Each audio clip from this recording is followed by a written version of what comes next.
Now then, take a seat, not just any seat, but a rather special chair. We showed it briefly in a report a couple of weeks ago, and it stirred quite a lot of interest. New mum, Christina Sieg, was in the middle of a mammoth 38-hour labour. She'd hoped for a water birth, but the labour wasn't proceeding quickly enough. To get some rest before the final big push, Christina used this chair to become more comfortable. Understandably, she wasn't all that interested in why it worked at the time. Now Christina is back in maternity with Yvette to find out more about that special chair. And here is that very comfy chair, and its occupant, she just can't keep away. It's Christina, and she's brought her beautiful baby son Mikkel in, who I swear has got bigger since we last saw him. And also we've got Val Young in as well, who was your midwife. And we're here to talk about this wonderful chair. So where's it from, Val? Well, a friend of our manager was pregnant herself and had horrendous backache, and herself as a physiotherapist, and made up a design really to alleviate the pressure off her own back. Her husband took it back to the factory and made the prototype, and here it is. It looks a little bit uncomfortable. Is it uncomfortable? Well, it's comfortable when you've got a big bump. Yes, that's gone now, isn't it? Yeah, it's gone now. It's a little odd now, but it was nice when I was in it. So how exactly does it work, Val? Right, let me show you. Here's the pelvis, door and pelvis, as we call it.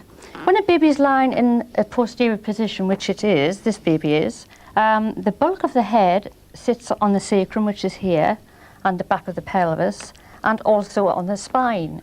So by sitting in this sort of position, it just literally tilts the pelvis forward and pushes the baby off the spine. Right. And it's really as simple as that. Gosh, yes, that would help. I mean, I had terrible backache when I was in labour.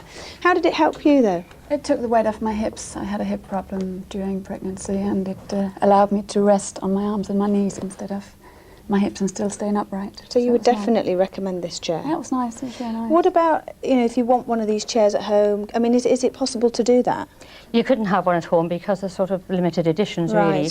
If you had a hospital, if you'd gone to a hospital, you'd have to get the hospital to buy one. And what if you can't get hold of one at all? Right, well, let's go across here and I'll show you. Okay, I'll just hand over a little... Oh, he's asleep.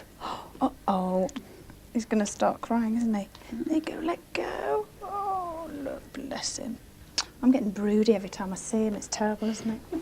Okay. Right, Yvette. Beanbags. Well, just simple beanbags, a chair. Most people have got a chair at home, and a pillow. So if you'd like to try it, just sit on. Oh, sit on. Right. Head forward and arms across the back. Right. Now you can imagine if you've got a large bump here. Yes, well, I have. It takes the pressure off the spine. Right. And also, you know, it means we've got access to your back for massage. Oh, that's good. Yes, Val, keep doing that. That's good. That's good. Or the dads, certainly. I get the dads to sort of massage. And that helps to relax. And while you're relaxing, it helps the pain greatly. It's at this point normally where a lot of women will go to the fathers, leave me alone! That's right, absolutely. But also, if you haven't got a bean bag, you could use a bit dustbin liner and put blankets on it, or a chair, anything, just so you can sit on something and lean forward. It certainly does feel comfortable. Val, thank you very much indeed. You're welcome. Christina and Mikkel, thank you very much. And I'm just going to relax here. Chris?